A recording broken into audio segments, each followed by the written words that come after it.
नमस्कार जय जगन्नाथ आपण को मोर यूट्यूब चैनल को मुझे स्वागत करुँची। तो आपण मैंने जमी जानी कि मोर यूट्यूब चैनल में मु नॉर्मली स्टोरी मानक आपण मैंने स्टोरी आपण मानक जनाए। तो से भली मु पूर्व वीडियो रे आपण देखिथिबे कि मु राजा विक्रमादित्य माने विक्रम बेताल स्टोरी आरंभ करी। तो आज आमे पार्ट माने तार प्रथम भाग जोटा कि माने विक्रम जोटा सॉरी जो बेताल जोटा प्रथम स्टोरी राजा को कही तो से स्टोरी विषय में आपको जन। तो चलो डेरी न करिकी भिडियोटी को आरंभ करवा। तो राजा माने विक्रमादित्य जितेबाला माने से तांत्रिकर कथा शुणिकी माने तांत्रिक को जवाब देकी बेताल को धरिया से जंगल भितर को गले। आ सी जो देखिले कि गोटे माने गछरे गोटे बेताल गछर पूरा टॉप रे झुलिकी अच्छी। तो सी कौन कले ना प्रथम चढ़ा स्टार्ट कले। गछ चढ़ला बेताल को आनिले निज कांधरे रखिले एवं निज राज्य आड़ को जीवाई माने चलले। तो जो से जीवा स्टार्ट कले बेताल माने जाग्रत है। बेताल जाग्रत हो कहला कि राजा मत कुआड़ नहीं जाऊच। तो राजा कहले कौन जे कि माने विक्रमादित्य कहले कौन जे कि मु तुमको नहीं जाऊँगी मो राज्य को जड़े तांत्रिक मत यहाँ कहते मुझे जवाब देती आ जेहेतु मु जवाब देती माने मु मोर धर्म निभेबी।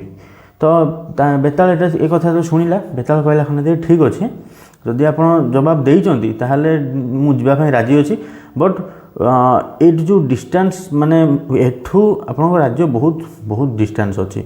तो मुझे गोटे कम करूँ टाइम पास माने करने मुझे गोटे स्टोरी कहूँ से स्टोरी कहूँ किंतु गोटे कंडीशन मु जो स्टोरी कहि से स्टोरी मझिरे तुम किसी कहब ना जदि कहल ताहले मु मोर जगह को पुणी रिटर्न पड़ेबी।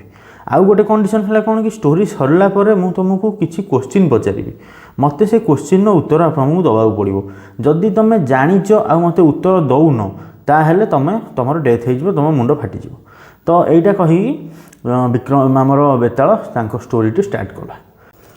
आउ विक्रमादित्य कहले कि जदि माने विक्रमादित्य जदि तार ए शर्त जदि राजी न हेबे ताहले बेताल जीव ना। यहीटा भी बेताल कहीदेला। तो विक्रमादित्य पाखे आउ किसी ऑप्शन रहिलानी। तो से कहले ठीक अच्छे तो चलो जीवा ताहले। तो बर्तमान बेताल तार स्टोरीटी आरंभ कला। स्टोरीटी थिला कौन कि गोटे राज्य रे गोटे राजा थिले तांकर गोटे माने पुओ थिले माने से पुओ बहुत पराक्रमी पुओ थिले माने तो तांकर गोटे मैरेज कराला। मैरेज कर पड़िशा राज्य गोटे बहुत खूब माने सुंदर आउ संस्कारी माने बहुत बढ़िया माने झील सहित बाहागर करेले। किछि दिन पर तांकर राज्य रे आक्रमण हैला। जो आक्रमण हैला तो राजकुमार गले युद्ध करिया पई। राजकुमार जेतले गले युद्ध करिया पई तांकर युद्ध रे माने डेथ हो गला। माने युद्ध रे से तांकर डेथ हो गला। डेथ हैला परे रानी जेतबल जानिले कि कोन जे कि मो स्वामी डेथ हो जाइए तो सी कौन कले ना माने युद्ध क्षेत्र को गले। आ घर एटा माइंडसेट करके जाइथिले कि मु युद्ध क्षेत्र को जो जीवी सेठी माने मो स्वामी की आनिबी तांकर शव सत्कार करी एटा प्लान करिकी से युद्ध क्षेत्र को गले।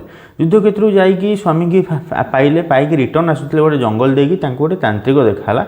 सी कहला कौन जे कि आउ मु तुम स्वामी की माने मु तुम स्वामी की माने राजा मु बंचई देबी आउ थे जीवन दान देदेवी बट कंडीशन या कि तुमको किसी गोटे माने तांत्रिक विधि माने करिया पड़ो माने किसी स्पिरिचुअल एक्टिविटी किसी करिया पड़ो।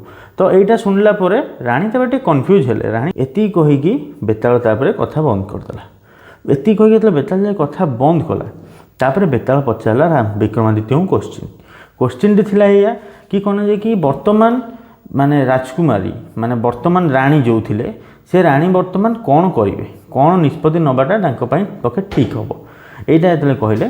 तो विक्रमादित्य किस समय भाविला कहले कि वर्तमान जो कंडीशनटा हो माने जो डेथ होती से सीन ने कौन हम ना जी डेथ हो गला माने जी मरीगला तार सरीगला माने जो जिनसटा हो जाइए ताकू भाविकी या फिर ता ऊपर किसी पदक्षेप नहीं किसी लाभ ना। ताठू बेटर हम कि राणी से हजबैंड कर माने स्वामी आनिकी शव सत्कार करके जमती विधि विधान हिसाब से जमती थिला से टाइप करवा कथा आ सेटा ही करने को ही पड़ो।